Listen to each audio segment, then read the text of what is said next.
నమస్తే, welcome to our channel. నేను పద్మిని. ప్రస్తుతంతో పాటు ప్రముఖ ఆధ్యాత్మికవేత్త, ప్రాణిక్ హీలింగ్ ప్రాక్టీషనర్, సూర్య ఉపాసకులు, sun spiritual society founder Vikramaditya గారు ఉన్నారు. మాట్లాడదాం సార్. నమస్తే సార్. సూర్యోస్మి తల్లి. సార్, జ్యేష్ఠ బహుళపక్ష చవితి వచ్చేస్తోంది. జూలై 3వ తారీఖు బహుళపక్ష చవితి. దాన్ని సంకటహర చతుర్థిగా మనం జరుపుకునేటటువంటి రోజు. కృష్ణ పింగళ సంకటహర చతుర్థి అంటే ప్రతి చవితికి కూడా ఒక నామాన్ని ఇస్తారు. ఆ చవితిని ఆచరిస్తే వచ్చేటటువంటి ఫలితాన్ని కూడా చెప్పకనే ఆ నామం కూడా చెప్తుందేమో అని అనిపిస్తుంది. మరి గణపతి ఆరాధన ఈ రోజున ప్రత్యేకంగా ఎలా చేసుకోమంటారు? తద్వారా ఎటువంటి ఫలితం వస్తుంది? ఒక్కసారి మీ ద్వారా సార్. జూలై మాసం అంటే మనం అలా తీసుకుంటే జ్యేష్ఠ బహుళ చవితి. కృష్ణ పింగళ. కృష్ణ అనే పదానికి అర్థం ఏంటమ్మా? కృష్ణుడు. కృష్ణ నిరంతరమైన ఆనందం అని నేను విన్నాను. కృష్ణ అన్న మాటకి. పింగళ. పింగళ అంటే శని భగవానుడి పేరేమో కదా కదా. పింగళ విన్నాను, అది కూడా విన్నాను. ఇక్కడ కృష్ణ అంటే నల్లనివాడు. నల్లనివాడు అంటే అజ్ఞాన అంధకారాన్ని తొలగించేది. పింగళం అంటే సువర్ణవర్ణం. అంటే ఆ చీకట్లలోంచి, అజ్ఞాన అంధకారంలోంచి వెలుతురు వైపు చేసే ప్రయాణం. ఇక్కడ అందరూ కష్టాలు. అంటే గణపతి అనగానే వీధి ఎదురుగుండా వీధిపోట్లు ఆపేసేవాడి కింద కూర్చోబెడతారు. వీధిపోటు ఒకవేళ ఉంటే ఆ వీధిపోటు ఉంటే అక్కడ కూర్చోబెట్టేస్తే ఇంకా ఆయనకి ఇంకేం పనే ఉండదు. అక్కడ వచ్చే దోషాలని తీసేస్తాడు. అట్లా కాదు కదా. అది కాదు, అది పూజ చేయాలి కదా అసలు. అయితే అసలు అంటే దాని అర్థం తెలియాలి. ఇక్కడ సంకష్టహర చతుర్థి మనకు వచ్చేటువంటి కష్టాలని ఆపేది. ఇప్పుడు కేతువు మోక్షకారకుడు. మనకు వచ్చే కష్టాలన్నింటికి కారణం ఏంటి? ఒక పని ప్రారంభించినప్పుడు దానికి ఆటంకాలు ఎందుకు వస్తున్నాయి? ఆటంకాలు రాకుండా గణపతి పూజ చేస్తే ఆటంకాలు లేకుండా చేస్తాడా? చేయాలి యాక్చువల్గా. అయితే ఇప్పుడు ఆ పనికి ఆయన నియమిస్తే ఆయన దైవం ఎందుకు అవుతారు? పనివాడు అవుతారు కానీ.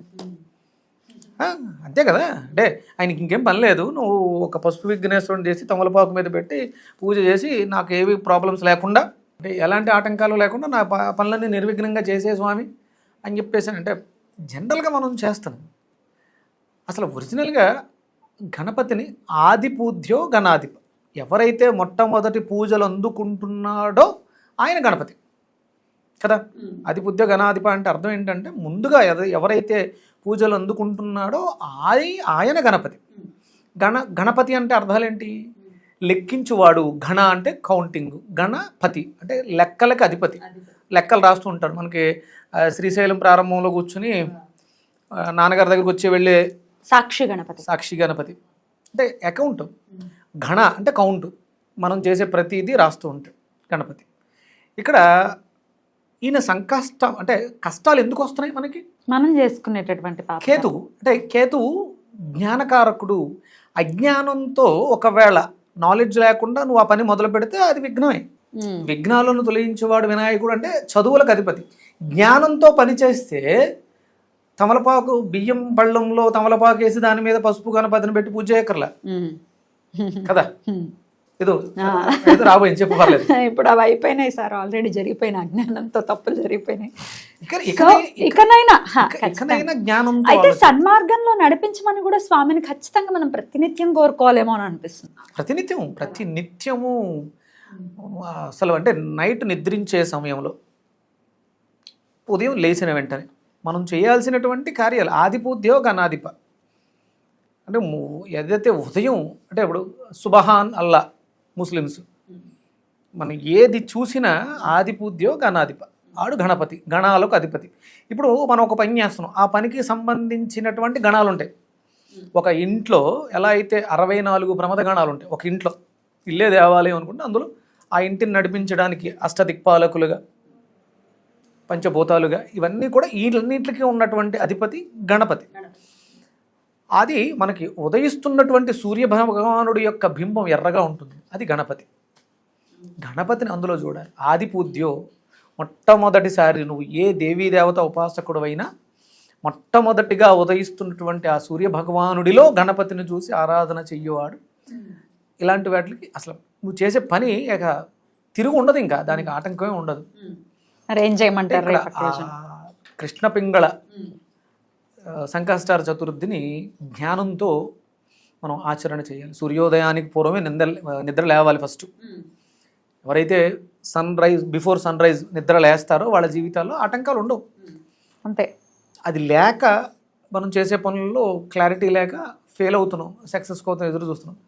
అందుకనే అక్కడ పసుపు ముద్దకి చేసేటువంటి ప్రక్రియ, పసుపు మనలో ఒక అద్భుతమైనటువంటి జ్ఞానాన్ని ఇస్తుంది.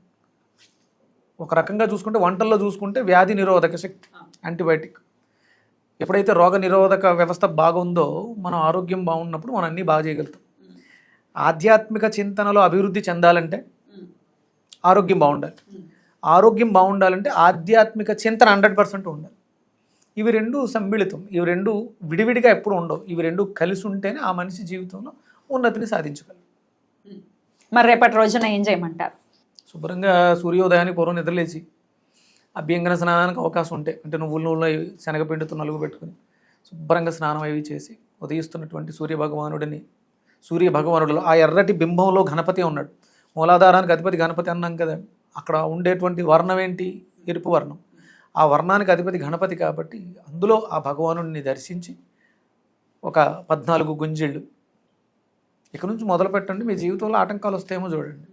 ఉదయం లేచిన వెంటనే స్నానం చేసి 14 గుంజిళ్ళు మీరు మొదలు పెట్టండి. అలాగే సూర్య నమస్కారం చేయండి, అవకాశం ఉంది అర్ఘ్యప్రదానం చేయండి. అప్పుడు శుభ్రంగా మనం ఒక పసుపు వస్త్రం వేసుకుని కూర్చొని గణపతి మంత్రాలు ఉంటాయి.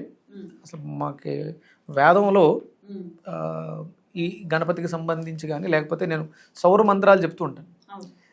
ఇక్కడ గణపతి అనగానే మనకి ప్రధానంగా కనిపించేవి పెద్ద చెవులు కదా.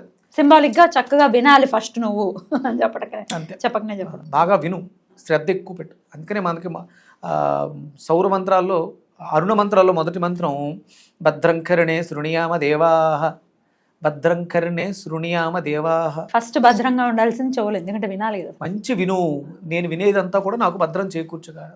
భద్రం పశ్యేమాక్ష భీర్యజత్రాహ, నేను చూసేది ప్రతిదీ కూడా శుభమై ఉండుగాక. ఈ మంత్రాలు అరుణంలో ఉంటాయి, అరుణ మంత్రాలు. భద్రంకరణి చాలా బాగా, అంటే మిగతా వాటిలో కూడా ఎప్పుడు నేను మంచినే వినేలా చూడు, ఎప్పుడు నేను మంచినే చూసేలా ఆశీర్వదించు. ఇంద్రుడు బృహస్పతి మాకు మేలు చెయ్యుగాక అని చెప్పేసి నేను మంత్రార్థం. గణపతి మంత్రం మనకి శుక్లాం భరధరం విష్ణుం శశివర్ణం చతుర్భుజం ప్రసన్నవదనం ధ్యాయే సర్వ విఘ్నోపశాంతయే. ఎలాంటి విఘ్నాలు లేకుండా నన్ను అనుదినం రక్షించు స్వామి. ఇంకా మనకి గణపతి అధర్వణ శీర్షం అని ఉంటుంది.